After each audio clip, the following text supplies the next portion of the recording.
Ndashimira Imana rero kubwo urukundo rwayo, ineza yayo n'imbaraga zayo.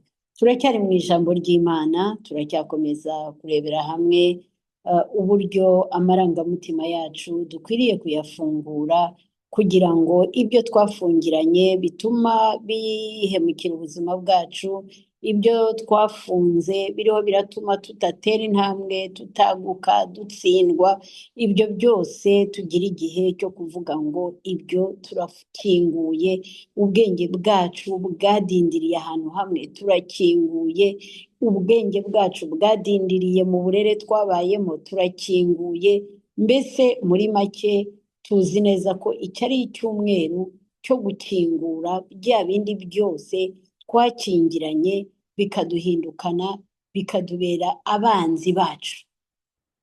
Rero ndashima Imana ko yari igihe cyiza, Imana iriho iragenda iduhishurira ibyo dukwiriye kugenda dufungura, duhindura mu buzima bwacu, mu yandi magambo duhindura, kuko byatushyize ahantu bikaducucumiramo, bikatunanirizamo, ariko igihe kirageze ngo tubisobanukirwe, tugire ubusobanuro, tuve mu bujiji, maze tumenye icyo dukwiriye gukora n'uburyo dukwiriye kubyitwaramo. Uyu munsi wa none turaganira ku bijyanye n'amarangamutima. Amarangamutima ni ikintu kiri kigari, kinini, turi bukigeho uyu munsi. Igice cya mbere turiga ku ijambo rivuga ngo cunga neza amarangamutima yawe. Haleluya! Cunga neza amarangamutima yawe. Twarabonye ko mu bwenge bwacu habayo departement cyangwa ibyumba binini, harimo amarangamutima, harimo ubushake, harimo ubushake, harimo, twongere tukirebe neza, harimo itumanaho, communication, hakabamo n'imikorere yacu. Ni ibintu binini bine bigize ubuzima bwacu, byose bihurira mu ntekerezo zacu, bihurira mu bwenge bwacu, bihurira muri mayindi zacu. Ibyo rero iyo tutabanye neza nabyo, iyo tutamenye kubyitwararika no kumenya uko tubyitwaramo, nibyo bihindukira bikaza bikatuvanga, bikavangira ubuzima, umuntu ntabashe gutera imbere, haba mu buzima bufatika bw'ibifatika cyangwa mu buzima bw'umwuka. Umuntu agahora ari hahandi, ugahora ubayeho ureba abandi bagenda batera imbere. Buriya nujya ubona umuntu atera imbere, wowe ukomeza kudindira hahandi, ujye umenya ko mu bwenge bwe afite icyo akurusha.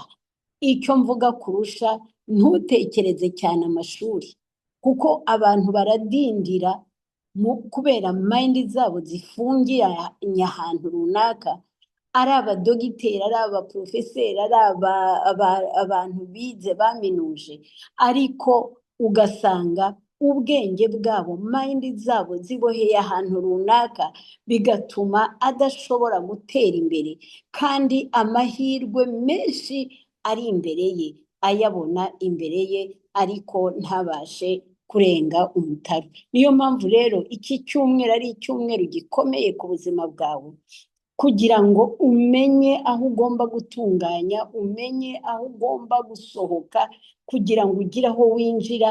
Ni ukuri birashoboka. Narababwiye ngo byose Imana yabiteguriye twebwe, isi iteguriwe twebwe, ibiriho byose, ibyiza byose ubona biteguriwe wowe. Ibyo ndabikubwira ntitaye ku mashuri wize, ibyo ndabikubwira ntitaye ku butunzi waba ufite iwawe mu rugo, ariko ndabikubwira nkubwira ngo birashoboka ko ubuzima bwahinduka, birashoboka ko Imana yaguhindurira amateka, nugira kumenya, nugira gusobanukirwa, ukava mu bujiji umazemo igihe bwakubase, bwakuboshye.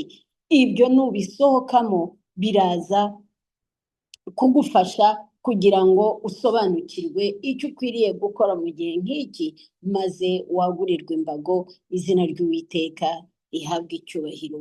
Rero turiho turavuga ngo cunga neza amarangamutima yawe.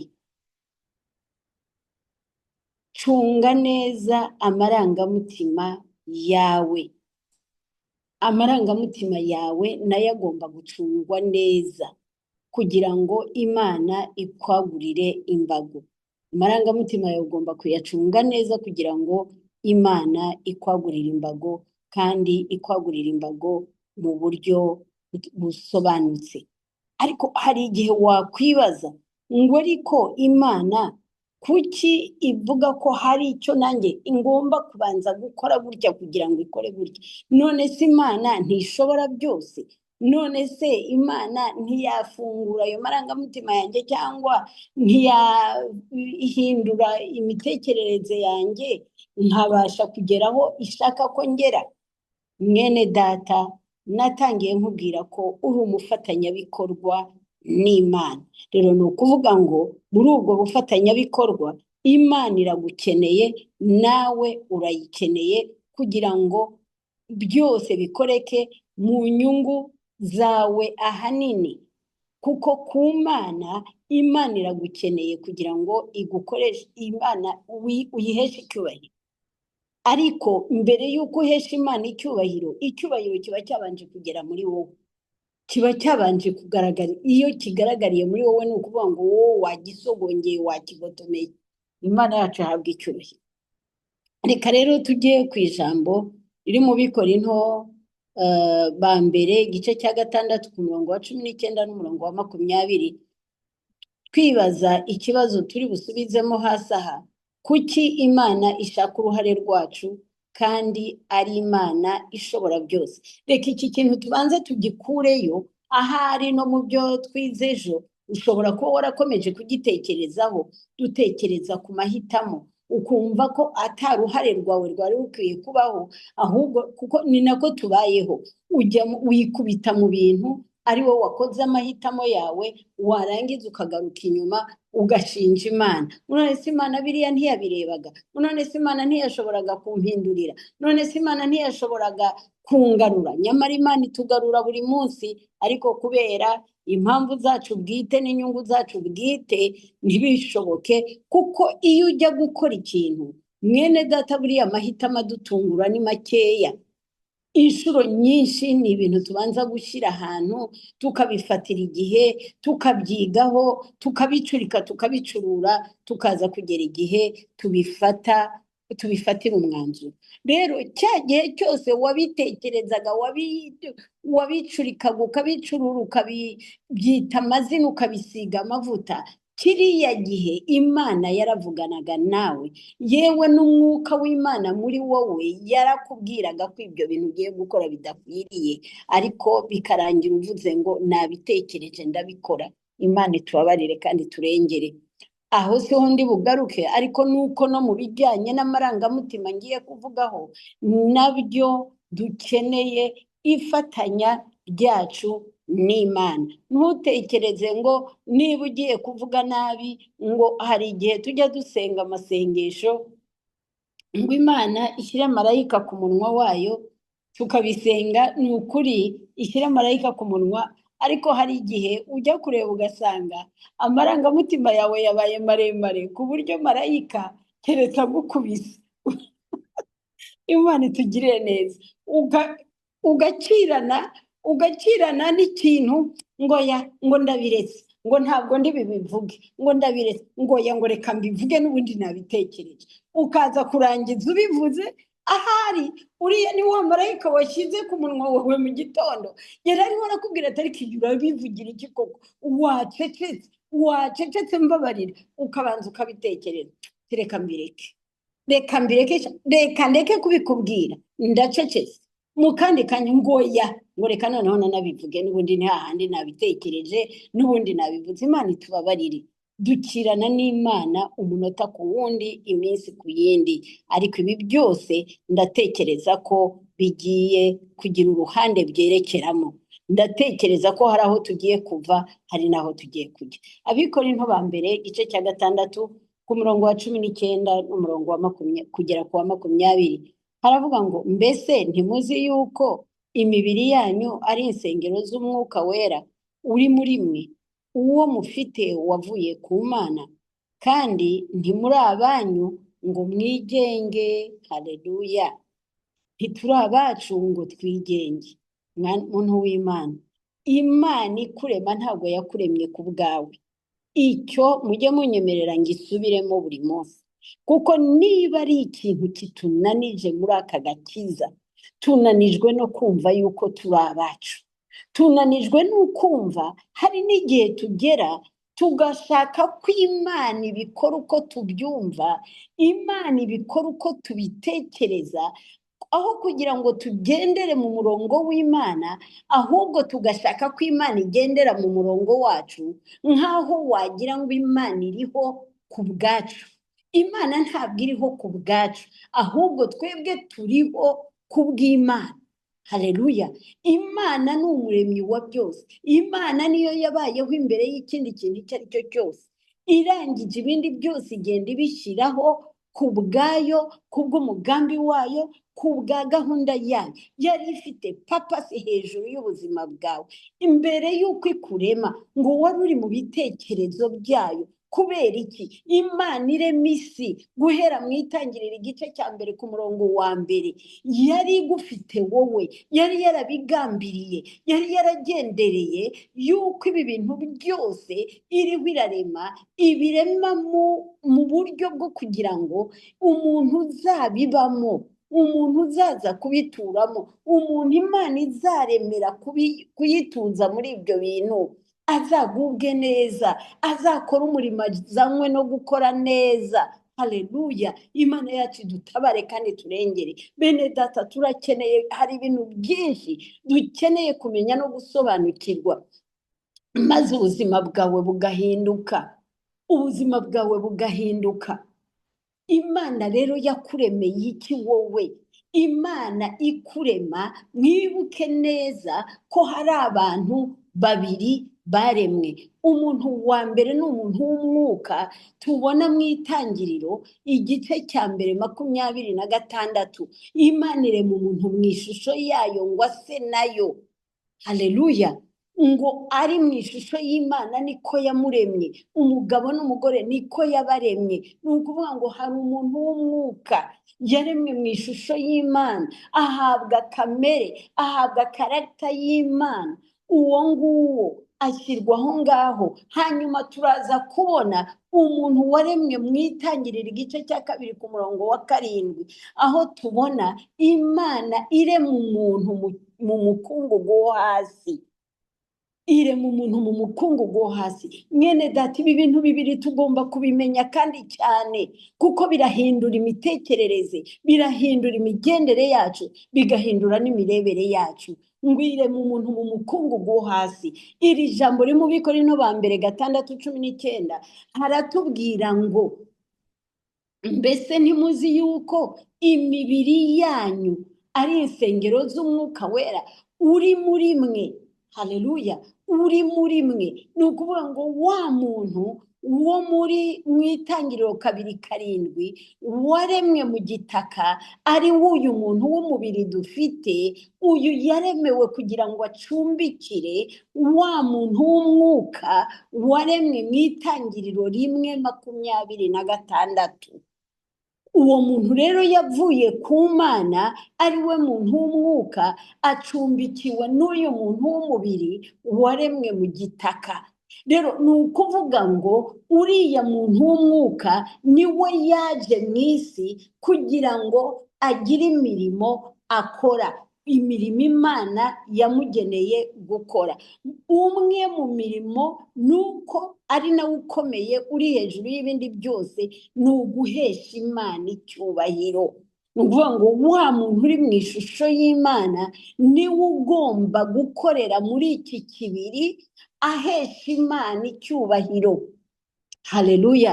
Rero iyo wibaza ngo kubera iki Imana ishaka uruhare rwanjye, icya mbere Imana ishaka uruhare rwawe nuko Imana ni umwuka, ntabwo igaragara, ariko yaremye isi kugira ngo iyigaragarizemo icyubahiro cyayo biciye muri wowe nanjye. Haleluya. Ni ukuvuga ngo yo nta mubiri, kandi yateguye ko igomba gukorera muri iyi si, kandi iyi si nta mwuka wabasha kuyikoreramo kereka wambaye umubiri. Haleluya! Imana yacu ihabwa icyubahiro, Imana yacu ishyirwe hejuru. Nicyo cyatumye mwene data Imana yohereza umwana wayo, kuko yabonaga abana b'abantu ntabwo bariho barayumva, ntabwo bariho barasobanukirwa misiyo yabo kuri ubu butaka, ntabwo bariho barasobanukirwa n'imiterere yabo ubwabo, ntabwo bayumva, ntabwo bayisobanukiwe, babayeho mu kwigomeka. Iki kibiri babona nicyo baha imbaraga, nicyo baha umwanya, kikabahemuza, kikabahemukira, bakibwira ko bariho ku bw'iki kibiri, ariko ntabwo iki kibiri uriho ku bw'iki kibiri. Ni ikimenyimenyi, ijambo rikwereka ko hari umwuka w'Imana uri muri wowe. Ni ukuvuga ngo wa muntu w'umubiri ni inzu, uwo mwuka w'Imana uri muri wowe rero uba muri iyo nzu, kandi uwo mwuka w'Imana niwo ugomba gukoreshwa n'Imana muri buri kintu cyose. Imana yacu ihabwa icyubahiro. Rero Imana kugira ngo ikemure icyo kibazo, yemeye ko umwana wayo yambara umubiri, aza mu isi. Imana yambara umubiri nk'uwo twambaye, kugira ngo Kristo Yesu aze kutwigisha, aze kudutoza uburyo umuntu w'umwuka ashobora gukorera muri uyu mubiri, agakorana n'Imana, icyubahiro cy'Imana kikagaragara mu isi. Ni nayo mpamvu Yesu yaravuze muri Matayo 5 ku murongo wa 16 ngo muri umunyu w'isi, muri umunyu, muri n'umucyo w'isi. Kubera iki? Kubera ko wowe ufite umwuka w'Imana muri wowe, ubereyeho kugira ngo umurikire abandi, ubereyeho kugira ngo bahinduke bahinduwe nawe, kuko aho umunyu wageze byanze bikunze ibiryo bigomba kuryoha, n'uri buwukore uwukoze ku rurimi nawe arumva bimuryoheye. Rero nawe wari ukwiriye kumenya ko uyu mubiri atari wo ukugenga. Uyu mubiri dufata urugero, ni nk'imodoka itwara umuntu w'umwuka, ikamugeza aho agomba kugera, ikamushoboresha gukora ibyo yagambiriye gukora. Rero niyo mpamvu Imana ivuga ngo fungura intekerezo zawe mbashe kukwagurira imbago. Haleluya! Rero ahangaha turabona ko Imana ikorana n'umwuka wacu kugira ngo igere ku byo igambiriye kugaragaza kuri wowe, biri buyiheshe icyubahiro. Kuvuga ngo Imana hari byinshi biyihesha icyubahiro bigomba kunyura muri twebwe, byinshi byiza, kuko kugira ngo biheshe icyubahiro ni ukuvuga ngo ni byiza, bigomba guhesha Imana icyubahiro binyuze muri twebwe. Reka dufate urugero rutoya kuri Yozefu. Yozefu Imana yari yaragambiriye kumwihesherezamo icyubahiro, yari yaragambiriye kwerekana mu gihugu cya Egiputa ko hari Imana imwe rukumbi, Imana ishobora byose, Imana ishobora guhindura ibintu. Yozefu nta mashuri ahanitse yari afite. Yozefu yaraje avuye ahantu ari umunyagano, ari umuntu yagurishijwe, ari umuntu uje avuye mu gihugu cy'amahanga, ndetse muri ayo mahanga atanumvikanaga n'igihugu cya Egiputa. Ariko kubera ko Imana yari yateguye Yozefu kumwihesherezamo icyubahiro, yamuhaye ubwenge, imuha kubona ibintu ko abandi batabibona, imuha impano kugira ngo abashe gusobanura inzozi. Asobanura inzozi, amaze kuzisobanura umwuka w'ubwenge umuzaho, abwira n'abantu ibyo babasha gukora kugira ngo basohoke muri icyo kibazo, maze icyubahiro cy'Imana kiragaragara. Farawo arangije aravuga ngo ninde wundi munyabwenge twabona? Haleluya! Ninde wundi munyabwenge twabona ko hari umwuka w'Imana uri kuri wowe? Izina ry'Imana rirazamurwa, izina ry'Imana rishyirwa hejuru. Bantu b'Imana, reka mbabwire, Imana irashaka kukwihesherezamo icyubahiro. ariko rero nubwo ari uko bimeze, nubwo itegura ibintu byinshi kandi bigari byayihesha icyubahiro, hari ikibazo kimwe: imyitwarire yacu. Imyitwarire yacu ifite uruhare runini mu byo Imana idukorera, kuko byose biberaho kugira ngo Imana ikwihesherezemo icyubahiro mu bakuzengurutse. Rero iyo imyitwarire yawe ifunze, ntabwo Imana ibasha kumenya uburyo ibikora. Ni ukuvuga ngo hari ibyo wowe wafunze, ahari wabifungiye mu bujiji. Nicyo ntekereza, sinavuga ngo wabifunze mu kwigomeka, kuko ntawe wakwigomekera kugirirwa neza, ahubwo ni ubujiji. Ni ubujiji butuma twisanga hari ibice dufungafunga, hakaba n'ibindi dukora twibwira ngo twabikoze neza, ariko tukabona umusaruro ntawo. Ugakora cyane ariko ntugire icyo ugeraho. Kubera iki? Kubera ko utaretse ngo bikorane n'Imana. Aho rero muri ibyo dufungafunga mu myitwarire yacu harimo n'amarangamutima. Rero amarangamutima rero ni iki? Amarangamutima niyo tugiye kureba, ariko mbere yo kwibaza ngo amarangamutima ni iki, reka tubanze turebe imbaraga ho gatoya, ukuntu amarangamutima agira imbaraga mu buzima bwacu. Dusome Imigani 25 umurongo wa 28. Imigani 25 umurongo wa 28 haravuga ngo umuntu utitangira mu mutima ameze nk'umudugudu usenyutse utagira inkike. Umuntu utitangira mu mutima ameze nk'umudugudu usenyutse utagira inkike. Amarangamutima niyo agize ibyuzuye mu mutima wacu mu buryo bwose, niyo atuma umuntu aba uwo ari we. Amarangamutima yawe niyo akugize uwo uri we. Iyo bavuga ngo uriya ni umuntu mwiza, bituruka mu marangamutima yawe. Iyo bavuze ngo uriya ni umunyambaraga, bituruka mu marangamutima yawe.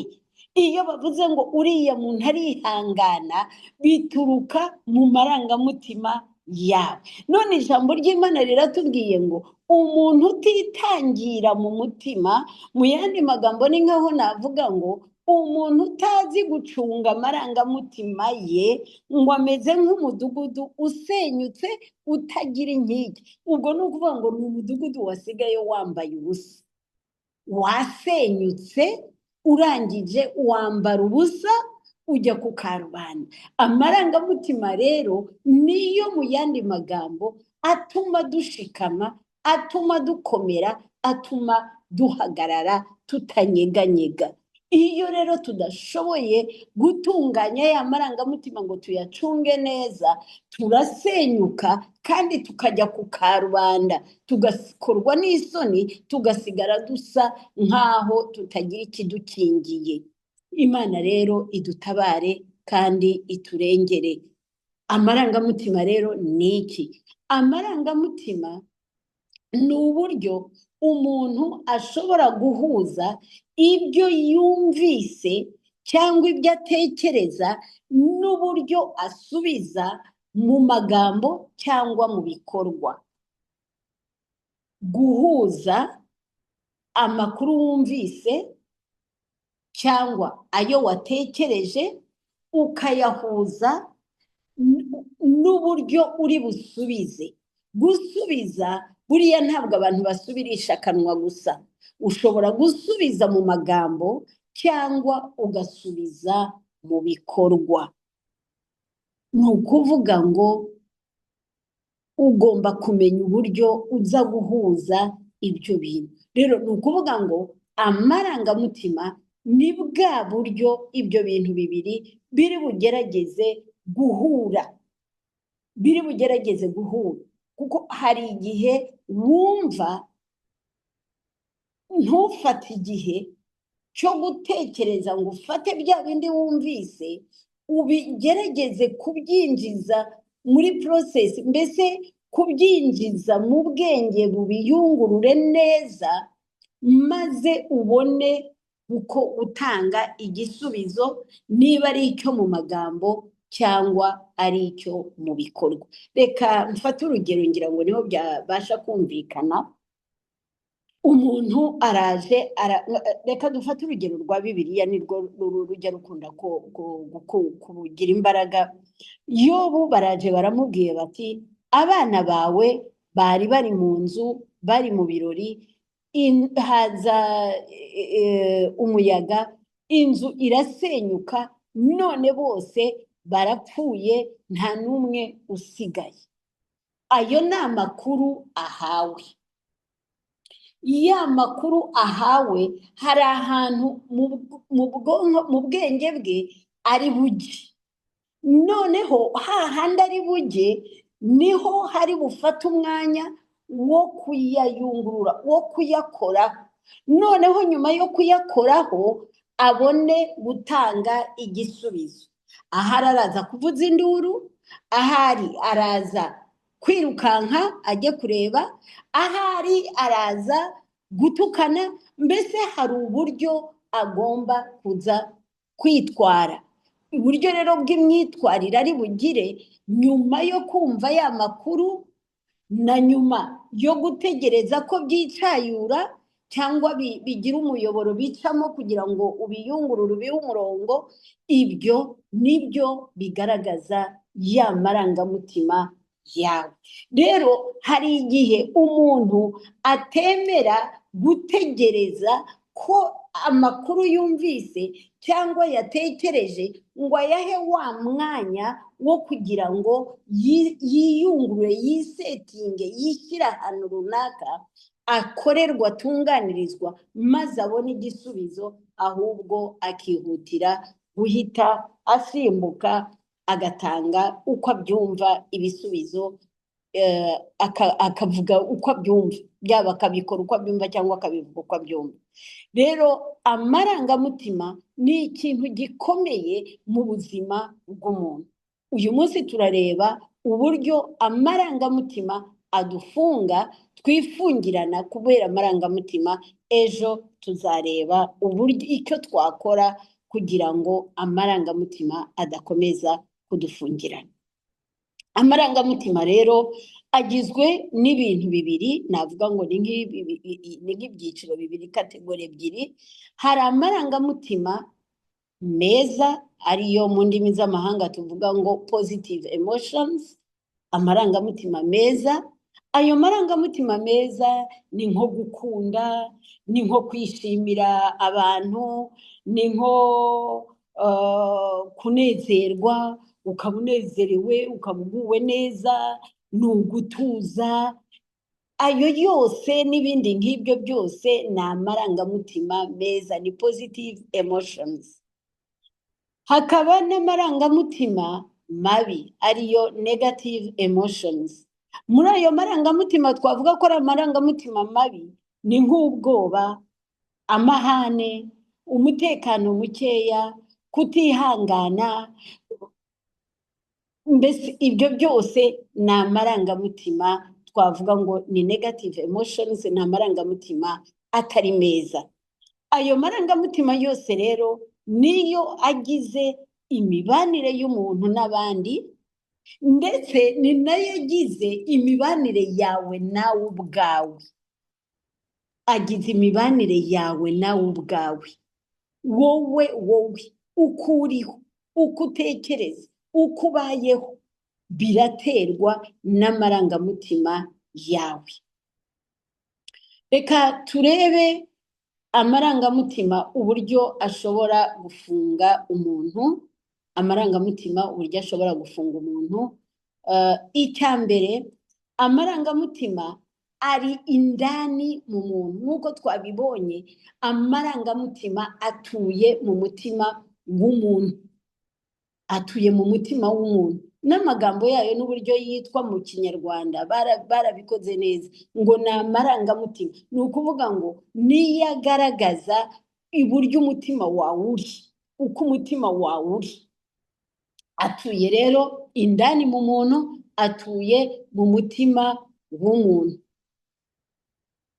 Rero iyo ugiye kureba usanga ari ikintu mubana, ni ikintu kandi kitagaragara, kiri indani muri wowe. Biroroha kuba umuntu yakirana n'icyo areba, agakirana nacyo kuko kiza kireba, ariko ntabwo byoroshye kukirana n'icyo utareba, cyicaye indani muri wowe. Nicyo kirahaguruka igihe gishakiye, kiratuza igihe gishakiye.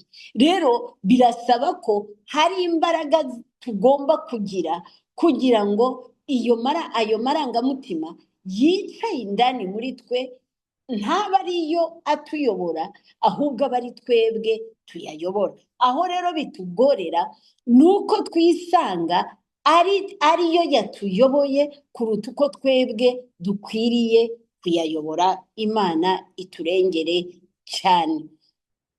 Amarangamutima rero icya kabiri aho atubohera ni uko amarangamutima azi kubika amakuru, azi kwegeranya amakuru y'ubuzima bwawe, azi kwegeranya amakuru y'ubuzima bwawe wa muntu we, na bya bindi batakubaza ngo wibuke uko byari bimeze, ngo babe bakubaza ngo harya ufite imyaka 5 byari bimeze bite, ugasanga ntubyibuke uko ubuzima wari urimo, ariko amarangamutima yawe yo yiyubatse akurikije bya bindi wataruye muri ya myaka 3, 4, 5. Ibyo wabayemo amarangamutima arabizi, nayo yiyubatse akurikije biriya, ugasanga birongeye birakugarutse. Dufate urugero, ushobora kuba waravukiye mu muryango w'amahane, ari abantu b'abanyamahane, hahora amahane buri gihe, warangiza ugasanga ya mahane yagukukiyemo, wowe ntubizi, ariko amarangamutima yo yarabibitse, abika ayo makuru. Noneho uko ugenda ukura nayo aragenda akura, kuko ntiwigeze wowe ubirabuka, ntiwigeze unatekereza guhinduka. Warangiza ugasanga iteka uvuze uhise usimbuka, uhise uzana amagambo mabi, uhise. Kubera iki? Kubera ko mu marangamutima yawe yabitse amakuru, ya mahane wakuze ureba, ya mahane wakuze ubona iwanyu, wibwiye ko aricyo gikwiriye, kiyubaka mu mutima wawe, none nawe reaction yawe ya mbere ni amahane. Cyangwa ugasanga umwana yakuze abona nyina, se akubita nyina, cyangwa nyina babwira babona papa yinjiye ngo mwese mujye kuryama cyangwa mujye munsi y'igitanda, kubera ko bazi ko araza yasinze, araza akora ibintu bidakwiriye. Umwana agahera afite imyaka 2 afite ubwoba muri we, ubwoba bugakurira muri we, ubwoba bukicara mu marangamutima. Amarangamutima ni ikintu kigoye kubera ko azi kubika amakuru. Amarangamutima rero muri uko kubika amakuru azi no kuyashyira mu byiciro. Amarangamutima abika amakuru yabanje kuyegeranya mu byiciro, agafata ibyagutsinze, ibyo watsinze, ibyagutsinze birajya ukwabyo, ibyo watsinze bijya ukwabyo, ibyakubabaje bijya ukwabyo, ibyakunejeje bijye ukwabyo. Ugasanga iragenda, noneho hagira iki ikamenya agasaho iri bukoremo kugira ngo ikujugunyeho bya bindi ugiye kugaragaza. Ikindi cyazi ikamenya aho ikora, ikindi cyazi ikamenya aho ikora. Amarangamutima nkuko nabikubwiraga akuzanira amakuru ajyanye na situation runaka n'ibihe runaka ugiye kwinjiramo cyangwa urimo. Iyo utabaye maso rero, ayo marangamutima araguhemuza imbere y'abantu, araguhemuza akavangira ubuzima bwawe. Iyo turebye Sawuli, ukareba Sawuli yica abatambyi 85 muri Samweli wa mbere 22:17, Sawuli aragenda ngo kubera ko umutambyi yavuganye na Dawidi, umugabo w'ikigoryi Dowegi akagenda akamubwira ngo Dawidi yatwaye n'icumu rya Goliyati yarikuye mu nzu y'Imana, umutambyi niwe yabimuhaye, agahita ako kanya ya marangamutima yo kwishyira hejuru n'ubwibone no kutavugirwamo, ati hamagara abo bantu maze nkwereke. Bose bakaba barapfuye. ugira ngo byamuguye neza, ugira ngo ntibyamukojeje isoni, bimukoze isoni mu bantu. Rero binagira n'ingaruka ku buzima bwe bwose, kuko niba ari ikintu cyababaje Imana mu bintu Sawuli yakoze, ni igihe Sawuli yaramburiye ukuboko ku batambyi b'Imana. Byababaje Imana ku buryo itari kwihanganira Sawuli. Rero ibyo byari bitewe n'iki? Byari bitewe n'amarangamutima. Amarangamutima nasuzuguwe. Umutambyi yasuzuguje Dawidi. Kubera iki atabaye mu mwanya wanjye? Noneho umujinya urateruye, ahita afata ibyemezo atabanje kwicara ngo atuze, bya bindi ya makuru ahawe abanza yatekerezeho, arebe n'ingaruka zabyo. Nubwo yatekereza gukora icyo kintu, abanza agicishe mu nyurabwenge, arebe ingaruka zacyo. Ariko siko byagenze. Amarangamutima ye yahise amutanga imbere, aritarutsaza imbere, akora mu bubiko bw'ubuzima bwe, amuha amakuru, nawe agendera muri ayo makuru. Aho niho amarangamutima adufungira. Amarangamutima rero ari muri wowe imbere, abana nawe buri munsi. Nta hantu rero wayahungira, nta n'uburyo wayahunga, kuko ariyo akugize uwo uri we uyu munsi. Biraterwa n'amarangamutima yawe. Iyo ureba abantu batera imbere, iyo ureba abantu batsinda, uzajya ubanza ubaze ngo ariko uriya abanye gute n'amarangamutima ye? Abigenza ate? Ko amarangamutima ashobora gutuma utsindwa cyangwa ugatsindwa imbere ya situwasiyo runaka. Dawidi cyajya ahunga umwana we, Shimeyi yaritakumye, aramutuka arongera aramutuka. Ariko Dawidi arangije, kubera ko yari azi gucunga amarangamutima ye, ingabo ze ziramubwira ngo reka tukice. Arangije aravuga ngo ntabwo ari igihe cyo kugira uwo mwica, nta nubwo ari igihe cyo guhangana n'uriye. Ahubwo hari impamvu yatumye anyubahuka akantuka, nimumwihorere. Aho Dawidi ntugire ngo ntiyari ababaye, ntugire ngo ntibyamubabaje, ariko yashoboye gucunga amarangamutima ye. Tubibonera ko nyuma yaje kubwira umwana we Salomo ngo mwana wanjye Shimeyi ntuzategereze ko amanukana kuzimu n'imvi, mu yandi magambo uzamwice atarasaza. Kubera iki? Kubera ibyo yankoreye, uzamwihore. Urumva rero ko byaramubabaje, ariko amenya kujera amarangamutima, amenya gucunga amarangamutima ye. Arareba aravuga ati ibibazo ndimo ntabwo ari ibibazo byo kujya guhangana n'umuntu nka Shimeyi. Reka mbanze mve mu byo ndimo, ibyo bindi nzabizemo nyuma. Amarangamutima mwene data ashobora gutuma utakaza amahirwe y'ijuru, amahirwe cyangwa umugisha, opportunity, divine opportunity Imana yarizanye, ukazitakaza, ugatakaza uwo mugisha wari uturutse mu ijuru uje ukugana biturutse ku marangamutima, ugakurwa mu mugisha ijuru ryaguteguriye. Opportunity y'Imana ikagucaho. Kubera iki? Kubera amarangamutima. Aha naguha urugero rw'amarangamutima ashobora gutuma opportunity y'Imana itakugeraho. Hari ubwoba ni kimwe mu bituma amahirwe Imana yari ikuzanyeho agucika cyangwa ntubashe kuyabona.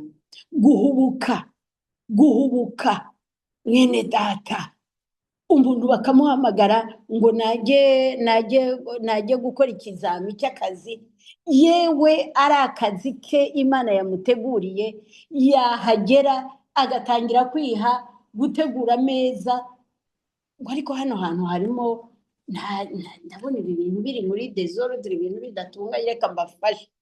Ninde yagutumye? Ninde yaguhaye ako kazi? Ugahubukiye mute? Uhubukiye muri ibyo ute? Bakureba bakavuga batari ko uyu muntu utangiye kudutesha, urabona ko tutazi gutegura ameza, ariho amadosiye yacu, ejo mu gitondo ntazatwicara ku mutwe. Batiye wati niwigendere, turavugana na wa wundi yari yakuduhaye. Ubwo akazi kakaba karagucitse kubera kutamenya gucunga amarangamutima yawe. Noneho niba unanabonye bidapanze neza, birakureba. Watuje, wacunze ayo marangamutima yawe, ukareka kuba nyirakazitereyemo. Imana rero idufashe, Imana iturengere, Imana idutabare, itugirire neza, tumenye aho tuboheye, tumenye aho tuvangiriwe, maze ejo tuzareba mu gice cya kabiri ku marangamutima, tuzareba noneho uburyo icyakorwa kugira ngo tubashe gusohoka muri ibi bintu. Reka dusenge.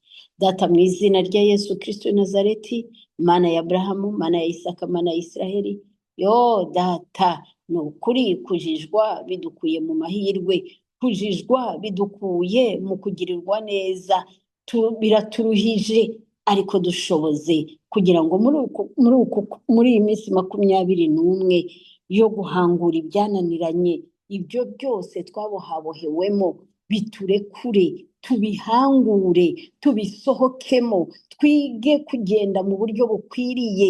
Ibi byose byaboshye amahirwe yacu, byaboshye umugisha wacu, bidatuma turambura ukuboko ngo tugere mu bubiko bwawe.